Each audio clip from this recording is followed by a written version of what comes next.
O nosso último assunto aqui é em relação ao sistema visual. Então a gente já falou do sistema nervoso autônomo, vamos falar do sistema visual, que é um sistema muito importante, está conectado com o sistema nervoso também. Então a anatomia do olho, vocês vão ver que ela é fundamental para que o sistema visual ele se conecte ao sistema nervoso. Ou os olhos, né, eles são as lentes, os locais de captação da imagem. Então a imagem ambiental externa, ela é captada, primeiro local de captação é o olho, assim como as sensações de tato são captadas pela pele.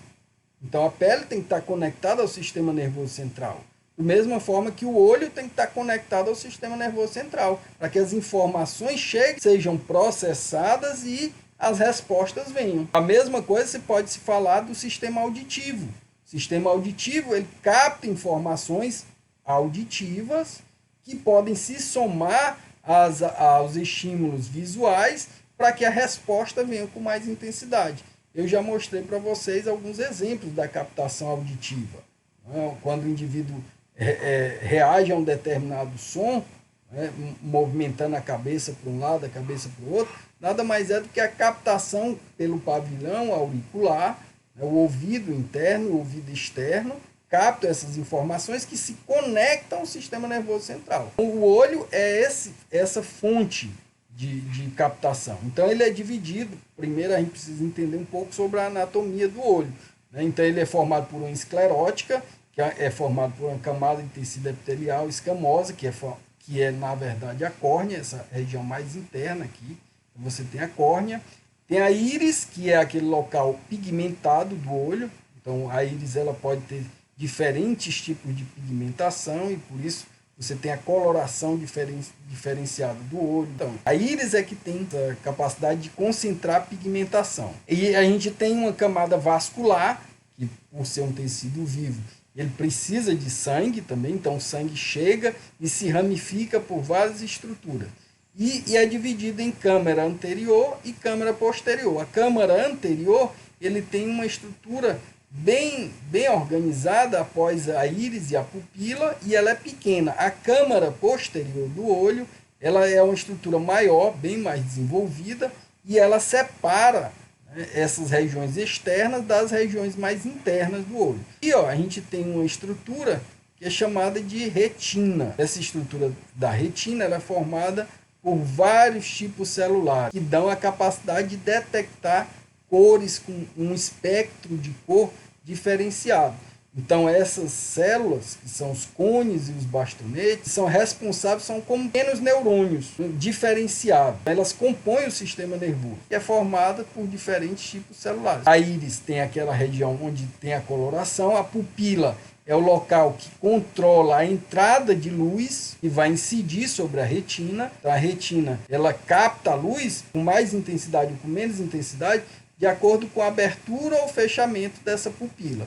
E a pupila, a abertura e o fechamento dela é controlado por uma contração ou uma dilatação, um relaxamento da musculatura, promove essa abertura. A gente vai já falar sobre ela. Esses músculos, que estão aqui chamados de corpo ciliar, eles controlam a abertura e o fechamento da pupila, que tem relação direta com o sistema nervoso autônomo. Quando a luz incide intensamente sobre a pupila, o que é que ela faz? Esse estímulo faz com que ela contraia ou dilate? Contrai, né? Justamente para proteger a retina. Ora, se a luz incide com muita intensidade, essa luz ela pode chegar com muita força na retina e causar uma lesão na retina. Então, reflexamente, isso é um reflexo autônomo, um reflexo segmentar. Quando a luz incide aqui, a pupila automaticamente contrai. Então ele joga luz na retina desse animal e na pupila e observa se ela vai contrair rapidamente.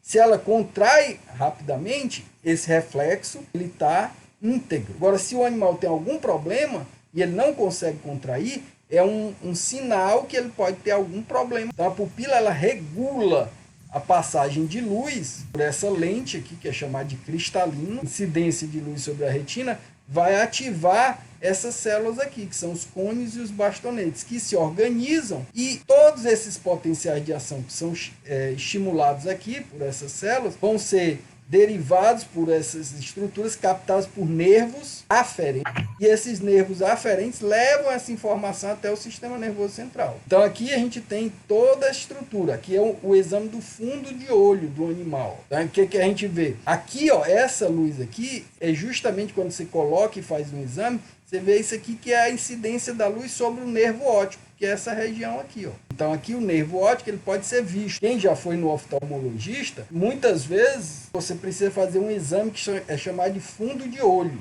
para ver se tem alguma lesão, se os vasos estão íntegros. Estão vendo os vasos sanguíneos aqui? Então tem várias estruturas. O oftalmologista, seja ele veterinário, seja ele humano, ele tem um aparelhinho que é o oftalmoscópio.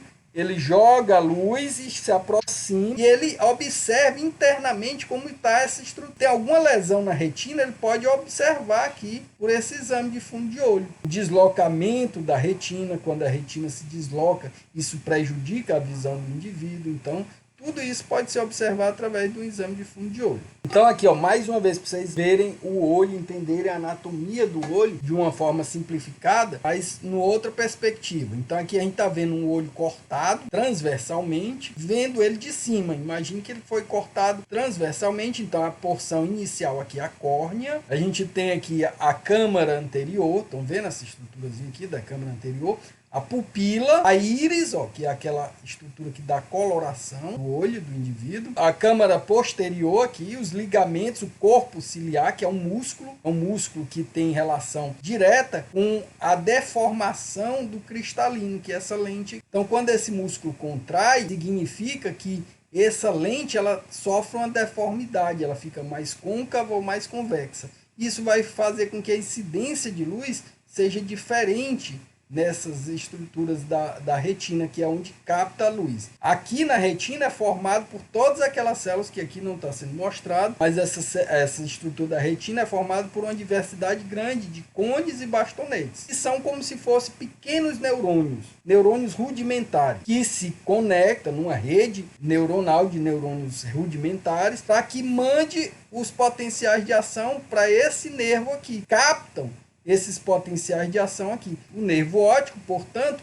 é um conjunto de neurônios aferentes. O neurônio aferente, ele manda a informação do sistema nervoso central. Lá no sistema nervoso central, essa informação é recebida, processada e a resposta vem. Então, no momento em que estou andando na rua e observo um buraco, vejo esse buraco, o que é que acontece? Ao ver o buraco, essa informação visual chegou até aqui, ela é captada por esses nervos, ele manda a informação lá para o córtex occipital, que a imagem é processada, eu entendo e automaticamente essa informação chega até a minha musculatura, fazendo com que, olha, se eu vi esse buraco, eu mudo a trajetória do meu movimento para não cair no buraco, ou eu pulo, eu salto, eu tenho algum reflexo. Quando você está dirigindo, você constantemente faz isso. Você viu o buraco, faz uma ação reflexa de desviar o carro para um lado ou para o outro. Quando você está andando na rua, você vê um buraco, para você não cair nesse buraco, você para o movimento, você salta ou você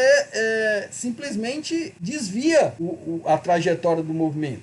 Isso só é possível porque essa imagem visual inicial foi captada aqui, mandada pelo nervo óptico, chegou lá no meu sistema nervoso central e a partir daí esse sistema nervoso central mandou a resposta para os meus músculos, por um neurônio eferente ou motor. E o músculo vai fazer com que o indivíduo pare, ou ele salte, ou ele desvie, faça algum movimento para que ele não caia no buraco. Então aqui a retina ela tem duas porções, a porção nasal e a porção temporal.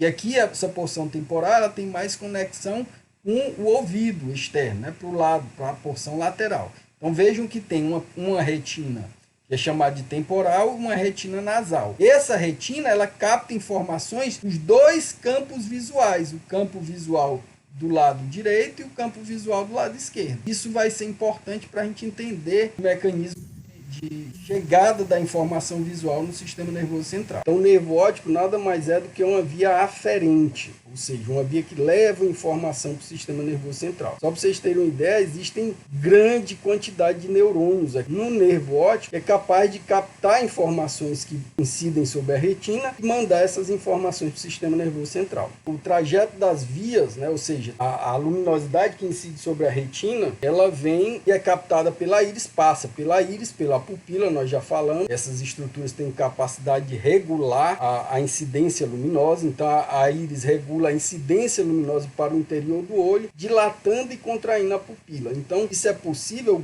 graças a um reflexo autônomo, do sistema nervoso autônomo. Nós falamos nas aulas passadas que o sistema nervoso autônomo tem um controle automático da musculatura lisa, enquanto que o sistema nervoso somático, periférico somático, ele controla a musculatura esquelética. Então, o músculo dilatador da pupila, ele tem justamente de controlar a incidência de luz que vai incidir na retina. Que isso, portanto, é um reflexo de proteção. Como a maioria dos reflexos são estruturas de proteção do sistema nervoso. É preciso que o olho ele se organize de uma forma que haja a possibilidade de proteger a estrutura da retina. Ou seja, se a luminosidade ela é muito intensa, então tem que haver um reflexo para que essa luminosidade não incida com tanta força na retina, uma vez que isso pode causar lesões na retina. Então, olhar diretamente para uma fonte luminosa intensa, ela pode prejudicar a estrutura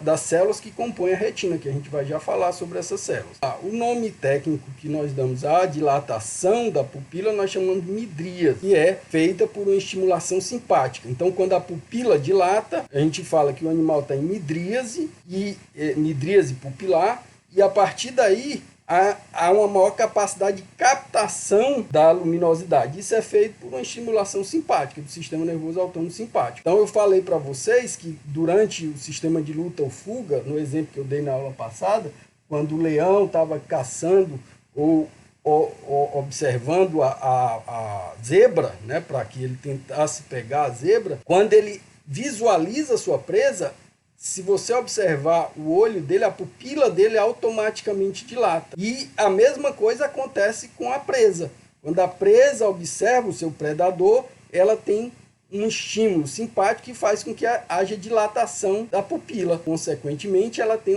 um amplo espectro da retina funcional para captar diversas informações, sejam relacionadas às informações visuais, né, de profundidade, de cor, de distância da presa do predador, para que a partir daí ela consiga, o predador consiga ter mais possibilidade de caçar a sua presa e a presa também tem a maior possibilidade de se safar do seu predador. O contrário da midríase chama-se miose, que é nada mais do que o estreitamento pupilar, que também é um reflexo, só que é um reflexo organizado pelo sistema nervoso autônomo parasimpático. Portanto, as vias parasimpáticas, elas são vias que promovem o estreitamento da pupila. Então, para se testar um reflexo pupilar, basta incidir uma fonte de luz sobre a retina. Se o animal tiver com o seu sistema nervoso intacto, funcionando perfeitamente, a resposta reflexa a essa incidência vai ser justamente a miose, ou seja, o estreitamento da pupila. Então, dentro desse aspecto dos trajetos dos potenciais de ação sobre as vias que levam a informação visual para o sistema nervoso central, é interessante que alguns indivíduos têm uma região que é chamada de fóvea. Quando a gente tem a incidência da luminosidade, ela pode incidir sobre essas várias áreas da retina. Bem no centro da retina tem uma estrutura que é desenvolvida principalmente nos primatas, bem desenvolvida nos primatas, não tão bem desenvolvida nos animais domésticos, e a fóvea. A fóvea nada mais é do que um local que faz com que a distorção da luz seja menos intensa do que em outras partes da retina. Essa região é responsável por captar informações visuais que dão uma maior acuidade visual, dão uma maior capacidade de enxergar detalhes em determinadas estruturas. Então, acredita-se que a fóvea seja uma região da retina especializada em melhorar a qualidade visual, a informação visual, e que muitas vezes ela é muito bem desenvolvida nos primatas. Então, o centro da fóvea tem uma região que é encontrada em muitos primatas, que é a fóvula, que tem esses elementos aqui em células especializadas em captar informações para o sistema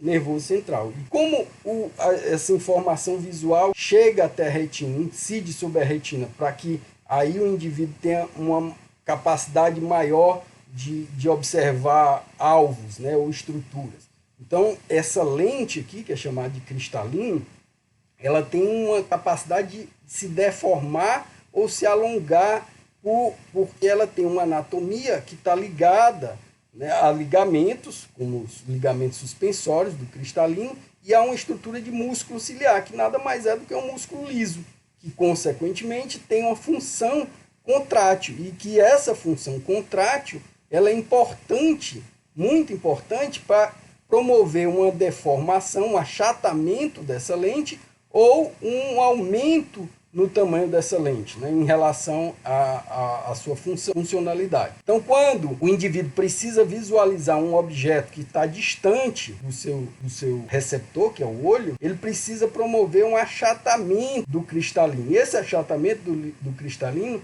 é promovido justamente pelo relaxamento dos músculos ciliares. Esse relaxamento dos músculos ciliares, ele promove uma suspensão desses ligamentos e o cristalino ele se achata dorso-ventralmente. Então, quando o indivíduo precisa visualizar um alvo que está mais distante, o cristalino assume esse formato aqui. Quando ele precisa focar um objeto que está mais próximo a ele, há uma contração desses músculos ciliares e essa lente, né, o relaxamento desses ligamentos, e aí o cristalino muda a sua forma. Com o passar do tempo, esses músculos e esses ligamentos vão se desgastando. Ao chegar aos 40 anos, ele vai sentir a necessidade do uso dos óculos. Então vamos entender agora, rapidamente, como é que as informações visuais chegam até a sua zona principal que compõe o tecido óptico, que é a retina. A retina é a parte mais importante do tecido.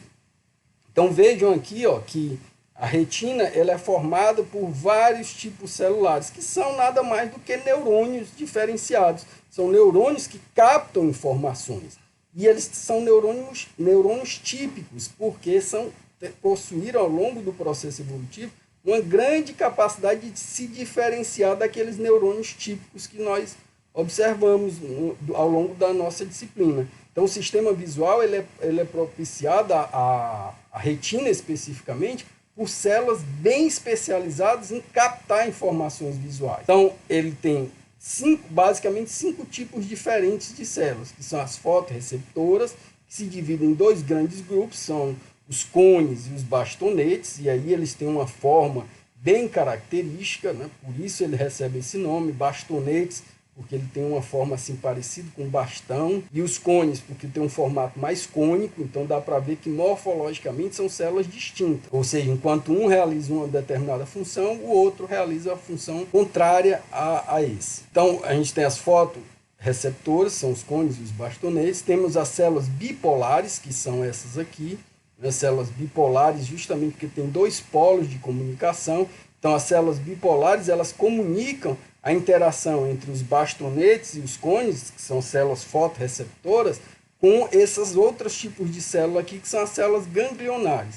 As células ganglionares se organizam e vão levar informação para o nervo óptico. Então, o nervo óptico está aqui, que se comunica com todas essas células aqui, que compõem a retina, e leva a informação da retina até o sistema nervoso central, né, por uma via que nós já falamos, uma via aferente. Dentro disso aqui, essas células bipolares, elas têm a função de captar informações tanto dos bastonetes quanto dos cones, mandando assim para essas células aqui. Além dessas células em laranja aqui, que está sendo mostrado, que comunica as células fotorreceptoras às células ganglionares, nós temos outros dois tipos celulares diferentes, que são essas células horizontais, que têm a função de comunicar informação entre bastonetes e cones. Vejam que aqui essa célula está mandando informação dos bastonetes para os cones e também mandando informação do cone para os bastonetes. Outras células aqui, vistas em verde, né, são as células amácrinas. Então, a função das células amácrinas é realizar a interação entre as células bipolares que conectam os bastonetes e conectam os cones. Então vejam que há uma rede de informações muito interessante. Todas as células aqui da retina se comunicam e essa comunicação é importante justamente para proporcionar a capacidade de diversos tipos de informações que chegam na retina, né? Informações relacionadas ao tamanho dos objetos, à cor dos objetos, à profundidade desses objetos. Tudo isso é captado e é possível justamente por essa capacidade que as células têm de se comunicar entre si. Então vejam que a retina é uma rede de comunicação entre diversos tipos celulares, certo? Então vamos lá, vamos falar um pouquinho sobre as células da retina, as fotorreceptores, que se dividem em dois grandes grupos, os bastonetes e os cones. Então essas células são muito especializadas, você vê pela própria forma dela. A forma que dá o nome delas, né? Então bastonetes, porque tem esse formato de bastão, e cones, porque tem esse formato mais cônico aqui. Então vejam que elas têm uma membrana, um segmento, elas são divididas em 3 segmentos básicos, que são o segmento externo, que está em contato direto com o epitélio, né, da retina, que capta a informação inicial, e, portanto, esse segmento externo é responsável por captar as primeiras informações. E aí ele tem discos especializados. Então vamos ver aqui que esse formato dos bastonetes faz com que eles desempenhem uma determinada função diferente da função realizada pelos cones.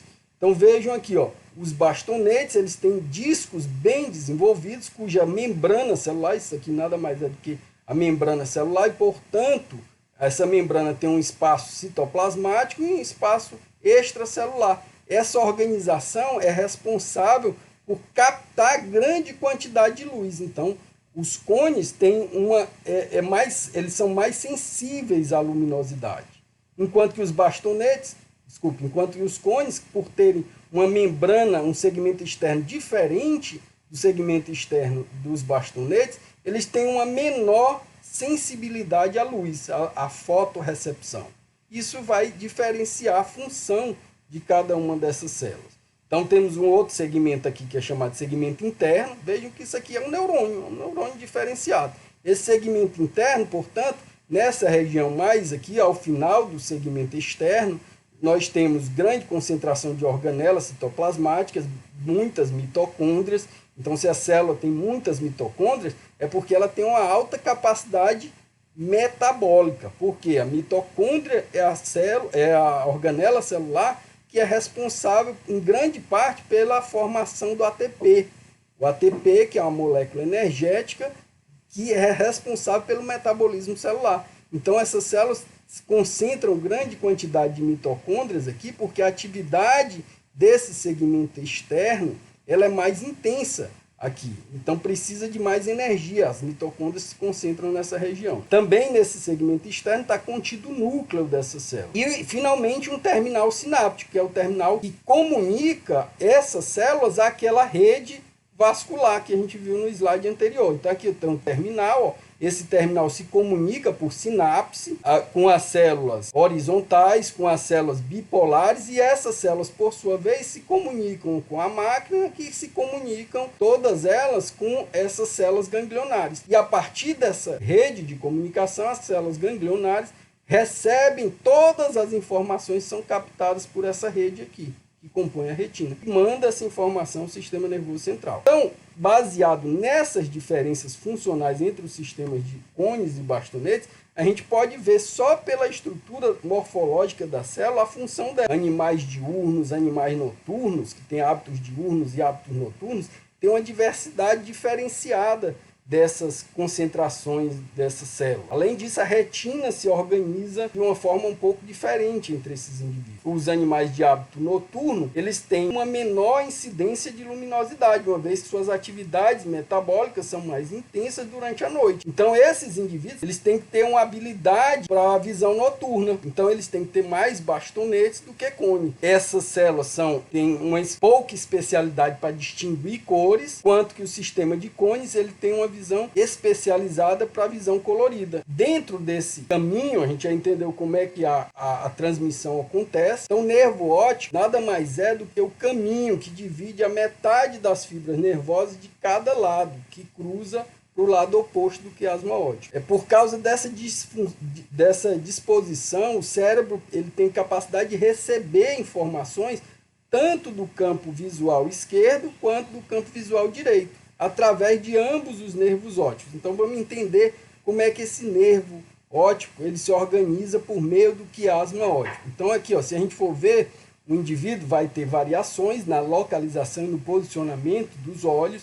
Eu já falei para vocês na aula passada que a localização dos olhos ela tem uma relação direta com a capacidade de verificar e observar informações com um campo maior de visão ou um campo menor de visão. Então, os indivíduos predadores estão mais no topo da cadeia alimentar, os carnívoros, por exemplo, eles têm olhos centrais. Você vê isso no gato, no cão. Os olhos são localizados na face central, na porção central da face. Então, isso faz com que, consequentemente, o seu campo visual seja mais limitado do que a de um herbívoro. E isso é importante, porque o herbívoro, para que ele se mantenha vivo na natureza, ele precisa ter um campo visual maior para ele poder se defender melhor dos seus predadores. Então a via de informação ela chega tanto pelo campo visual esquerdo quanto pelo campo visual direito, porque o quiasma óptico, que é essa estrutura bem aqui, faz um cruzamento nessa região. Isso tem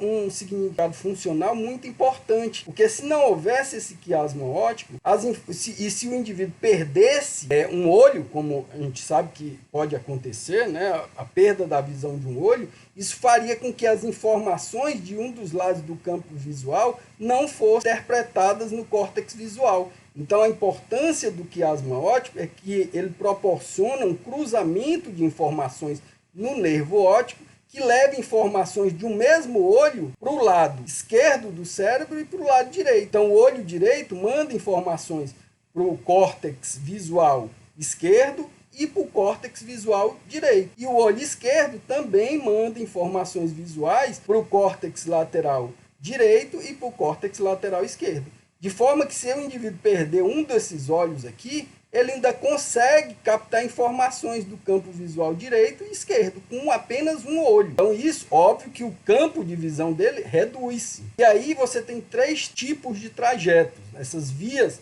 esses potenciais de ação que são mandados, que são captados por aquelas células ganglionares que se organizam em nervos ópticos, no nervo óptico, tanto no nervo óptico direito quanto no nervo óptico esquerdo, ele se divide em 3 vias básicas de cada nervo óptico, que são as vias que nós chamamos de retino-gêniculo estriada, que ela é responsável por mandar informações ao córtex visual sobre a forma, a cor, o movimento, a orientação e profundidade. Tem a via que é chamada de retinotectal, que é formada pelos os reflexos pupilares, e aí a gente falou já dessas vias, quando a gente mostra o reflexo da pupila, a gente vai mostrar isso, né? Então, a acuidade visual, né? A orientação do olho ao alvo visual, que é aquela informação que controla o músculo ciliar, e controlando o músculo ciliar, você vê o cristalino sofrendo uma maior deformidade antero-posterior, quando o animal tenta visualizar objetos mais distantes, e um aumento no cristalino, na estrutura antero-posterior, quando o indivíduo tenta localizar e focar objetos mais próximos. E a terceira via de informações que chegam é a via retino-hipotalâmica. Essa via retino-hipotalâmica ela tem a função, o papel de regular o ritmo fisiológico dos dias, da duração dos dias. Então, nas zonas mais temperadas, em alguns momentos, os dias são mais longos e as noites são mais curtas. Em outros momentos, isso se inverte, né? As noites são mais longas e os dias mais curtos. Aqui, quando nós estamos próximo da linha do Equador, nós não observamos essa variação intensa. Então, nós temos durações dia e noite bem constantes. Normalmente, 12 horas de luminosidade, 12 horas de escuridão. E essa interferência é captada pela via retino-hipotalâmica, que regula a produção de alguns hormônios, como por exemplo a melatonina. Tem uma capacidade de regular o sono do indivíduo. Então isso vai ser mais bem estudado quando a gente estiver falando da reprodução, porque essa via retino-hipotalâmica, ela tem uma relação direta também com a captação de luz. Então, existem indivíduos que têm um ciclo reprodutivo mais influenciado pela luminosidade, por exemplo, a égua e a gata, a ovelha e a cabra são animais que chamamos fotoperíodo positivo, fotoperíodo negativo, e que, portanto, eles têm uma regulação do seu sistema reprodutor, a duração dos ciclos reprodutivos, influenciada por essa via retículo-hipotalâmica. Uma capacidade que o sistema visual tem de captar forma, cor, movimento, orientação, profundidade dos objetos. Então vejam que os indivíduos predadores, eles tendem a ter uma localização central do olho, na face. Os indivíduos que estão mais na base da cadeia alimentar, eles têm uma localização lateral. E aí a gente vê o exemplo do cavalo. Olha a capacidade de campo visual do cavalo. Só pelo fato dele ter os olhos mais localizados lateralmente à face, ele já dá uma amplitude de grau de visualização bem maior do que num indivíduo que tem o posicionamento localizado na região frontal da face. Então o campo visual dele está aqui, ó, e também se alonga pelo posicionamento dele e pela informação do quiasma óptico também ser mais complexa, que dá a capacidade dele pegar informações desse campo visual ao mesmo tempo. Mas ele pode compensar isso também, porque esses animais, ó, eles possuem um pescoço mais alongado. Esse pescoço mais alongado é justamente para potencializar esse campo visual. Então, se ele dobrar o pescoço, ele amplia o campo visual para a direita ou para a esquerda. Então, ó, a visão monocular é aquela visão onde o indivíduo enxerga com um olho só. Então, a visão monocular de um cavalo chega até a 215 graus. E agora ele também tem um ponto cego, que é onde ele não consegue enxergar. Portanto, você vai abordar um equídeo ou um ruminante também, você não pode chegar por trás dele. Porque uma vez ele chegando por trás, como ele tem esse ponto cego, ele pode se assustar, e a defesa dele, ao se assustar, é justamente dar o coice como proteção. Ele foi evoluído para isso. Então, se o indivíduo aborda um cavalo abruptamente por um lado onde ele tem um ponto cego, ele tende a se assustar e se defende com coice. Então, a via retinotectal. A via retinotectal, ela é aquela via que é responsável por um reflexo autônomo. Ou seja, o reflexo pupilar, o reflexo da orientação do olho para o alvo do cristalino, né?